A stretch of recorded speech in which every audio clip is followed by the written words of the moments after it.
빌립보 감옥을 지키는 한 간수가 있었습니다. 그런데 그 감옥에 굉장히 중요한 죄수가 들어오게 되었습니다. 그래서 간수는 초긴장 상태로 어떻게 하면 이 죄수들을 잘 지킬까 염려되었습니다. 그렇게 한 방에 몰아넣고 이제 밤중이 되었습니다. 그런데 한밤중에 갑자기 지진이 납니다. 옥터가 흔들립니다.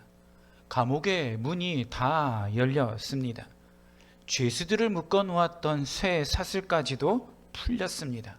자, 너무나 이상한 이 상황을 놓고 감옥을 지키고 있었던 간수는 이렇게 결론을 내립니다. 죄수들이 다 도망갔을 거야. 이 죄수들을 잘 지키라고 했는데 지키지 못한 나에게 책임을 물을 거야. 방법이 없어. 죽어야지. 그리고 칼을 빼어 들고 자살하려고 했습니다. 그런데 그날 밤에 옥터가 흔들리고 쇠사슬도 다 풀렸어도 그 감옥 안에 있었던 어느 죄인들도 단 한 사람도 탈출하지 않았습니다. 그리고 성경은 그날 밤에 이 간수에게 하나님의 놀라운 계획이 있음을 말합니다. 주 예수를 믿으라. 그리하면 너와 내 집이 구원을 얻으리라. 이 한 간수를 살리기 위해서 하나님은 옥문을 여셨고 그리고 옥터를 흔드셨습니다. 절망 가운데 있었던 그 사람을 살려주셨습니다. 여러분, 벌어진 상황만 놓고 간수는 어찌할 바를 몰랐습니다. 판단하지 못했습니다. 그런데 실제 그의 앞에 나타난 것은 자기의 생각대로가 아니라 하나님의 섭리하심이었습니다. 자, 오늘 성경을 보겠습니다. 그날 아침입니다. 이른 새벽입니다. 예수님의 무덤을 찾았던 여인들이 있었습니다. 예수님의 시신에 기름 향유를 바르기 위해서 안식일이 끝나기를 기다렸다가 달려왔습니다. 그들의 눈에는 눈물이 맺혀 있습니다. 무덤가를 찾았던 여인들의 마음속에도 찢겨진 아픔이 있었습니다. 그렇게 달려서 무덤을 찾습니다. 그런데 막달라 마리아를 위시한 여인들의 눈앞에 펼쳐진 무덤의 상황은 깜짝 놀랄 만한 상황입니다. 무덤을 막고 있었던 돌이 굴려져 있습니다. 무덤 안에 들어가 보니까 시신을 쌓았던 세마포가 개켜 있습니다. 아니, 그것보다 더 중요한 건 무덤이 비어 있습니다. 빈 무덤입니다. 막달라 마리아는 이것을 보고 웁니다. 왜 그랬을까요? 누군가 예수님의 시신을 훔쳐갔을 거라고 생각했기 때문에 그렇습니다. 자, 보세요. 이것이 막달라 마리아가 무덤에서 확인한 사실입니다. 막달라 마리아만 본 것이 아니라 베드로를 비롯한 사람들도 그 무덤에 와서 빈 무덤을 보았습니다. 그리고 그 사람들도 똑같이 인정했습니다. 무덤이 비었다라고 하는 것은 그냥 헛된 말이 아니라 눈으로 보고 확인한 사실들이라는 것이죠. 그래서 막달라 마리아는 이 상황에 대해서 오늘 13절에 천사들에게 이렇게 말합니다. 천사들이 이르되 여자여 어찌하여 우느냐? 이르되 사람들이 내 주님을 옮겨다가 어디 두었는지 내가 알지 못합니다 라고 말합니다.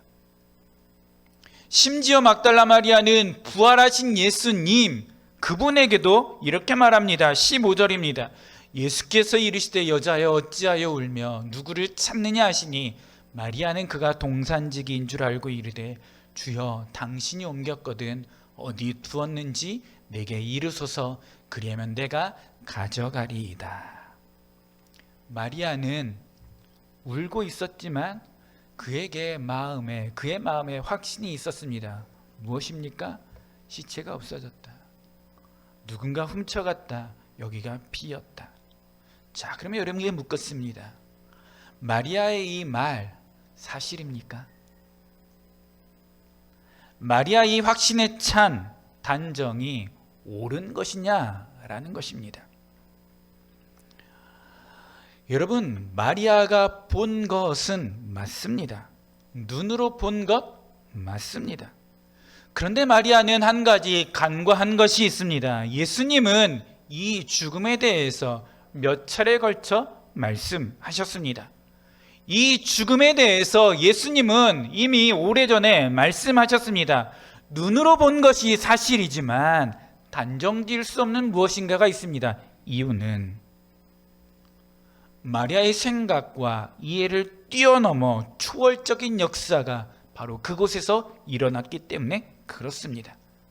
막달라 마리아 그리고 거기를 찾았던 제자들은 이 일을 보기는 했지만 사실 그들의 단정이 옳은 것이라고 말할 수는 없다는 것이죠. 우리는 부활주의를 보냈습니다. 주님의 부활이 오늘의 우리에게 던지는 중요한 교훈들이 있습니다. 첫 번째는 지금의 내 생각, 내 판단이 전부가 아니라는 것입니다. 뒤에 문 좀 열어주시고요. 여러분의 눈앞에 여러 상황들이 펼쳐져 있습니다. 좋은 상황들이라면 감사할 일입니다. 그런데 문제는 내가 겪는 모든 일들이 다 좋은 일은 아니라는 것입니다. 힘들고 고통스러운 상황들이 우리 앞에 펼쳐지기도 합니다. 그러면 그때 나는 어떻게 말하고 어떻게 행동하는가? 라는 문제입니다. 내가 아픕니다. 나에게 문제가 있습니다. 여러 정황을 살피고 병원을 가고 의사의 말을 들어보고 사람들의 말을 들어보면 다 이제 끝난 것처럼 보입니다. 물거품입니다. 제기할 수도 없고 가능성도 없습니다. 혹시 그러기 때문에 실에 빠져서 울고 있지는 않습니까? 내 눈앞에 펼쳐지고 있는 엄연한 사실일 수 있습니다. 그런데 여러분, 그것이 전부는 아닙니다. 내가 내린 결론, 내 판단이 옳은 것이 아닐 수 있다는 것이죠. 왜 그럴까요? 내가 미처 보지 못하는, 내가 깨닫지 못하는 신비한 영역이 있기 때문에 그렇습니다. 여러분, 우리는 한계를 가진 인간입니다. 무슨 말입니까? 내 눈앞에 드러난 현상밖에 보지 못합니다. 이 상황밖에 보지 못하는 연약한 존재가 우리라는 것이죠. 그럼에도 불구하고 우리는 그것만 바라보면서 너무나 쉽게 단정 짓습니다. 판단합니다. 그리고 자기의 인생을 그냥 내버려 두는 경우가 너무나 많습니다. 사랑하는 성도 여러분, 우리에게는 우리가 보지 못하는, 이해하지 못하는 영역이 있음을 분명히 깨달아야 됩니다. 성경을 읽을 때 장절 구분이 있습니다. 그런데 성경은 참 신기하게도 행간이 가져다주는 특별한 의미가 있습니다. 무슨 말인가 하면 글자 자체로 우리에게 은혜를 주기는 하지만 이 글자 사이사이의 행간마다 하나님께서 우리에게 주시는 놀라운 은혜가 있다는 것이죠. 그것을 깨달아 알 수 있기를 간절히 축복합니다. 사랑하는 성도 여러분, 혹시 이 자리에 예배하면서 여러분 앞에 펼쳐져 있는 여러 가지 상황들, 아픔과 근심과 걱정과 문제들, 그리고 눈물 짓는 일들 때문에 하나님의 기쁘신 뜻을 깨닫지 못하고 이해하지 못해서 막달라 마리아처럼 울고 있습니까? 부활하신 주님이 나타나 우리를 만져주시기를 간절히 축복합니다. 어느 날 한 신문기자가 에브라함 링컨을 찾아갑니다. 그리고 이런 질문을 던집니다. 당신이 이렇게 성공했는데 당신의 성공 비결이 무엇입니까? 에브라함 링컨이 웃으면서 이렇게 답합니다. 나는 다른 사람들보다 더 많은 실패를 경험한 사람입니다. 더 많은 실패를 했기 때문에 내가 이 자리에 설 수 있습니다. 나는 실패할 때마다 그 실패에 담겨진 하나님의 뜻을 배웠고 그것을 징검다리로 활용했습니다. 그런데 사단은 내가 실패할 때마다 나에게 이렇게 말합니다. 이제 너는 끝이야. 그런데 하나님도 그때마다 나에게 말씀하십니다. 괜찮아. 이번 실패를 거울 삼아서 더 큰 일에 도전해. 나는 사단의 속삭임보다 하나님의 음성에 귀를 기울였습니다. 내 삶을 말하라고 한다면 실패, 불행이라는 단어와 떼놓을 수 없습니다. 나는 크고 작은 선교에서 7번이나 낙선했습니다. 사업에도 2번이나 크게 실패해서 그 빚을 갚는 데 17년이 걸렸습니다. 사랑하는 사람들을 많이 잃어버렸습니다. 내가 10살 때 어머니가 돌아가셨습니다. 20살 때 내 누이가 세상을 떠났습니다. 27살 때 결혼을 약속했던 약혼녀가 불치의 병으로 세상을 떠났습니다. 결혼하고 42살이 되었을 때 5살 난 아들이 세상을 떠났습니다. 53살이 되었을 때 12살 된 아들도 세상을 떠났습니다. 내 생애는 상처투성이 눈물로 얼룩진 삶입니다. 그런데 나는 그때마다 이렇게 말했습니다. 내가 걷는 길이 험하고 조금 미끄럽다. 그래서 자꾸 미끄러져 길바닥에 넘어진다. 그런데 조금 미끄럽기는 하지만 낭떠러지는 아니다. 하나님이 나와 함께 하시니까. 끝이 보이지 않는 실패, 시련의 연속이 내 나이 50이 될 때까지 계속되었습니다. 그러나 난 그때마다 붙잡은 말씀이 성경 말씀이 있습니다. 바로 시편 37편 23절 24절 말씀입니다. 미국의 모든 대통령은 대통령 취임할 때 성경 위에 손을 얹고 취임을 합니다. 손을 얹는 성경이 에브라임 링컨의 성경입니다. 그리고 링컨의 성경은 언제나 가운데 시편 37편의 말씀이 하도 읽고 또 읽고 읽어서 손때가 묻어 있어서 이렇게 도톰하게 부풀어 있습니다. 오늘 그 말씀이 시편 37편입니다. 링컨이 평생을 붙잡았던 말씀.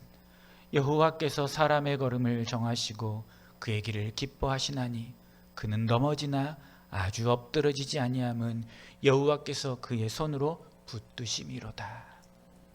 나는 평생 이 말씀을 붙잡고 살아왔습니다.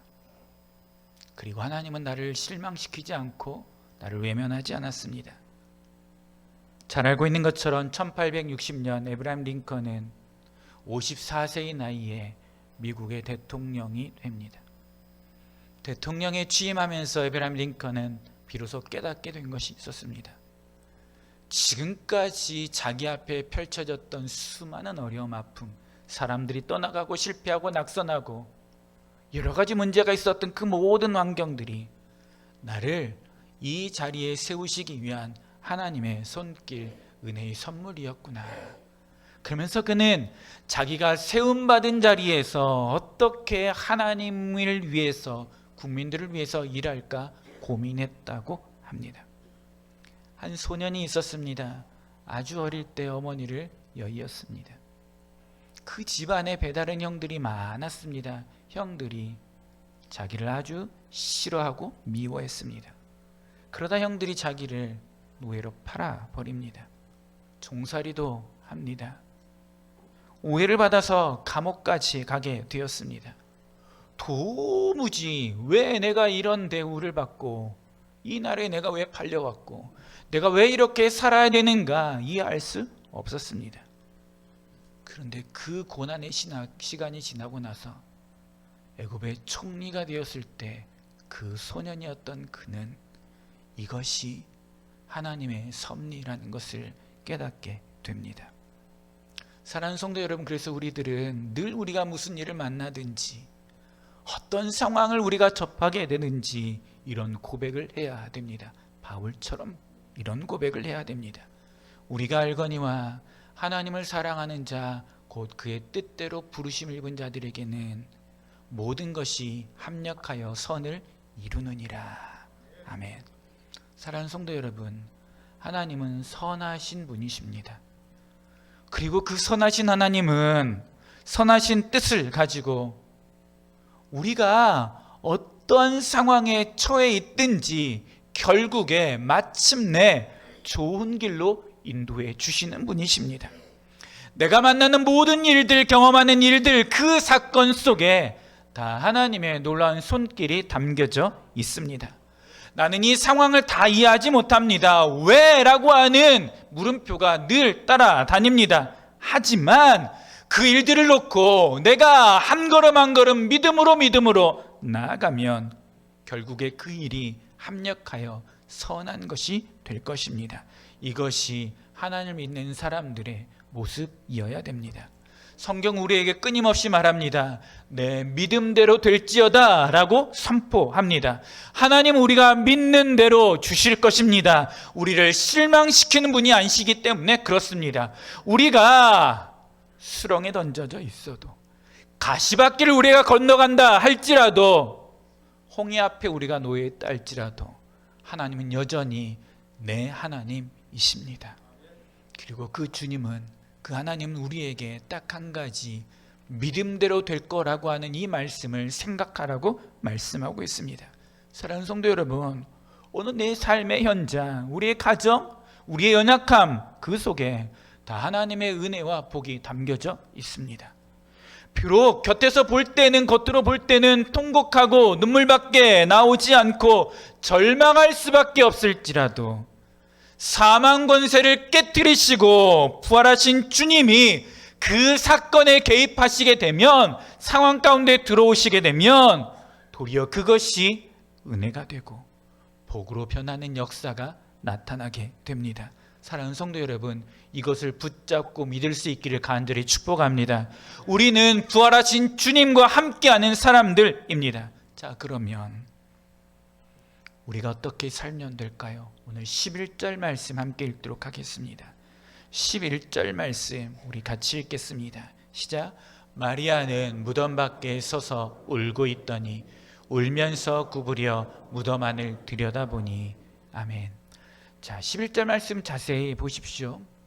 마리아가 지금 무엇을 보고 있습니까? 마리아가 지금 무엇을 보고 있습니까? 무덤 안을 들여다보고 있습니다. 마리아는 지금 달려와서, 그 어두컴컴한 새벽에 달려와 입구를 막았던 돌이 치워져 있고 세마포가 잘 개어져 있고 빈 무덤이라는 것을 계속 보고 또 보고 있습니다. 마리아는 올라온 이후로, 무덤 앞을 찾은 이후로 이 무덤 안에서 시선을 떼지 않았습니다. 얼마나 그가 이 무덤 안을 집중해서 보았는지 요한은 구부려 무덤 안을 들여다보았다라고 할 정도입니다. 이런 무덤이 무엇을 상징합니까? 인간이 가지고 있는 절망과 슬픔과 눈물을 상징하는 것 아닙니까? 상실의 현장이 바로 그 무덤입니다. 그런데 마리아는 여기에서 눈을 떼지 못합니다. 계속 봅니다. 몸을 구부려 가면서까지 쳐다보고 있습니다. 쳐다보았더니 마리아의 눈에 눈물이 마르지 않습니다. 계속 그의 입에는 절망과 탄식과 한숨만 나옵니다.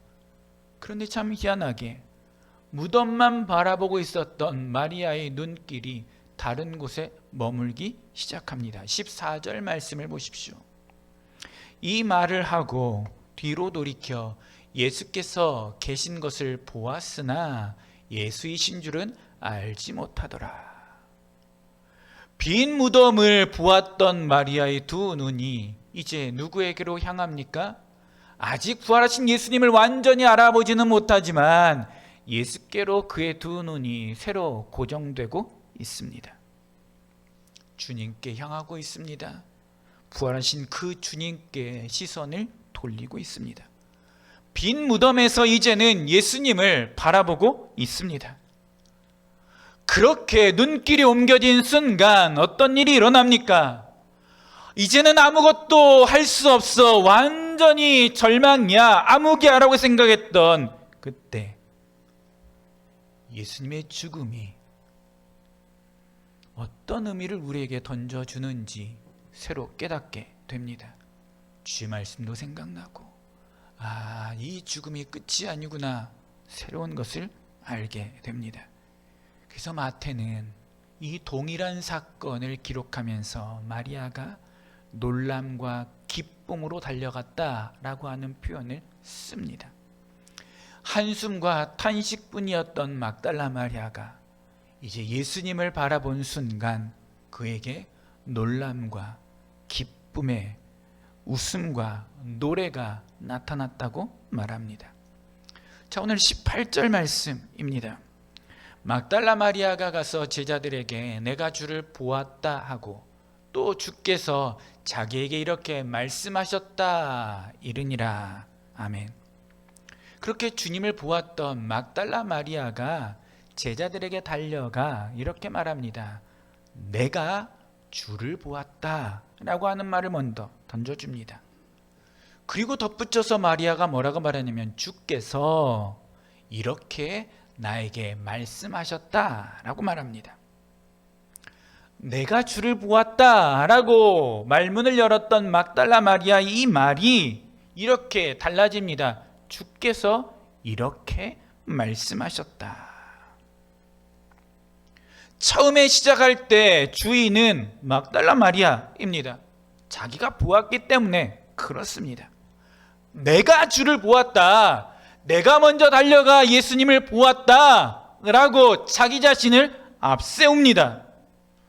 그런데 그렇게 말이 끝나자마자 막달라 마리아 자기의 이름은 싹 사라지고 뭐라고 말합니까? 주께서 이렇게 말씀하셨다 라고 말합니다.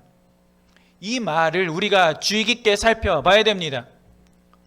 예수님의 무덤가를 찾았던 마리아 그의 헌신과 모든 것을 우리가 다 본받을 만합니다. 하지만 그에게도 여전히 자기가 자기 인생의 주인임을 드러내고 싶었고 그렇게 살아왔습니다. 그런데 부활하신 예수를 만나고 나서 막달라 마리아의 고백은 완전히 달라집니다. 주께서 이렇게 말씀하셨다라고 고백합니다. 지금까지 자기 인생이 자기였는데 그 주어를 부활하신 예수님으로 옮깁니다. 이제 삶의 주인이 예수님이심을 고백합니다. 13절에 보면 마리아가 이렇게 말합니다. 사람이 내 주를 가져다가 어디 두었는지 내가 알지 못합니다. 15절도 마찬가지입니다. 당신이 옮겼거든 내게 이르소서 그리하면 내가 가져가리이다. 올라갔던 마리아는 여전히 이 모든 상황에 자기가 주인인 것처럼 행세합니다. 그런데 예수께로 시선을 돌리는 순간, 예수님을 본 순간 그의 삶이 완전히 달라집니다. 부활하신 주님이 내 삶의 주인이라고 하는 사실을 깨닫고 주께서라고 말하기 시작합니다. 그 입이 열려지고 부활하신 주님을 증거하는 삶을 살게 되는 것이죠. 이 모든 일이 언제 일어납니까? 예수를 바라보았을 때, 고개를 돌려 예수를 보았을 때 나타납니다. 자, 오늘 14절 말씀 자세히 한번 다시 보십시오. 뭐라고 되어 있습니까? 이 말을 하고 뒤로 돌이켜 예수께서 계신 것을 보았으나. 한 가지 더 묻겠습니다. 예수님이 어디 계십니까? 이 현장에서, 요한복음 20장 현장에서 예수님이 어디에 계십니까? 마리아 뒤편에 계십니다. 더 쉽게 말하면 마리아와 함께하고 있습니다. 마리아는, 요한은 이 내용을 뭐라고 표현합니까? 예수께서 곁에 계신데 뒤로 돌이켜 보았다라고 말하고 있습니다. 이런 모든 기적은 우리가 주를 바라볼 때 일어납니다. 믿음의 사람들에게 있어서 중요한 것은 내가 누구를 바라보느냐입니다. 이것이 우리의 믿음을 결정짓기 때문에 그렇습니다. 히브리서 기자는 히브리서 11장에 이렇게 말합니다. 믿음은 바라는 것들의 실상이라고 말합니다. 사랑하는 성도 여러분, 지금 누구를 어디를 보고 있습니까? 여전히 빈 무덤에 여러분의 눈길이 고정되어 있습니까? 실패와 좌절의 현장, 바로 그 빈 무덤을 쳐다보고 있습니까? 아니면 부활하신 예수 그리스도를 바라보고 있습니까? 부활하신 주님이 어디 계십니까? 오늘 마리아의 모습을 잘 보십시오. 성경 전체를 통해서 우리에게 주시는 놀라운 진리가 있는데 주님은 한 번도 우리 곁을 떠나지 않았다는 것이죠. 갑자기 딱 나타난 것이 아닙니다. 뒤로 돌이켜 그 무덤 안에 들어갈 때에도 여전히 주님은 마리아와 함께 하셨습니다. 뒤로 돌이켜 보니 주님이 마리아를 보호하고 계셨습니다. 여러분, 뒤로 돌이켜 이 말씀만큼 우리에게 위로가 되는 말씀이 없습니다. 부활하신 주님이 어디 계셨습니까? 울고 있는 마리아 뒤에 곁에 계셨습니다. 발자국을 옮길 필요도 없습니다. 달려가서 만날 필요도 없습니다. 고개만 돌리면 그분이 보입니다. 가장 가까운 곳에 그분이 계십니다. 내가 울고 있는 바로 그곳에 침상을 적시고 있는 내 눈물 곁에, 슬퍼하고 좌절하고 애통하는 바로 그곳에 우리 주님이 나와 함께 하십니다. 내가 실패해서 쓰러져 있는 바로 그곳이 능력의 주님이 머무시는 곳입니다. 내 눈물을 씻어주기 위해서 주님은 내 가장 가까운 곳에 함께 하십니다. 나는 고개만 돌리면 됩니다. 위대한 믿음의 선배들은 힘들고 어려울 때마다 그 실패한 자리에서 고개를 위로 들어 주를 보았습니다. 시편 42편에 이렇게 고백합니다. 내 영혼아, 내가 어찌하여 낙심하며 어찌하여 내 속에서 불안해하는가. 너는 하나님께 소망을 두라. 그가 나타나 도우심으로 말미암아 내가 여전히 찬송하리로다. 아멘. 너는 어느 곳에 있든지 주를 향하고 주만 바라보아라. 사랑하는 성도 여러분, 여러분 앞에 어떤 상황들이 펼쳐지고 있습니까? 그것 때문에 절망하고 좌절하고 탄식하고 눈물을 흘리고 있지는 않습니까? 그리고 여러분 분명히 기억할 것은 내 눈에 보이는 것이 전부가 아닙니다. 내가 내리는 판단이 전부가 아닙니다. 모든 것들 속에 그것보다 더 위대한 하나님의 은혜와 선하심이, 섭리가 담겨져 있습니다. 그래서 우리는 그때그때마다 우리의 눈길을 주님께로 향하여야 됩니다. 더 이상 구부려 무덤을 바라보지 마십시오. 나를 도와주실 주님께 우리의 눈길을 돌려야 됩니다. 주님은 멀리 계시지 않습니다. 부활하신 주님이 멀리 계신 것 아닙니다. 바로 곁에 계십니다. 내가 고개를 돌리면 바로 그곳에 주님이 계십니다. 그리고 주님이 말씀하십니다. 사랑하는 성도 여러분, 어렵고 힘들고 이해할 수 없는 일 가운데 계십니까? 왜 나에게 이런 일이 일어날까? 왜 우리 가정은 이렇게 힘들까? 우리 자녀들은 일이 되지 않을까? 근데 사랑하는 성도 여러분, 그 상황에도 주님은 늘 우리와 함께 하십니다. 그 주님이 지금도 우리를 붙잡아 주십니다. 함께 찬양하겠는데요, 이 찬양의 고백이 저와 여러분들에게 주님이 주신 위로가 되기를 간절히 원합니다.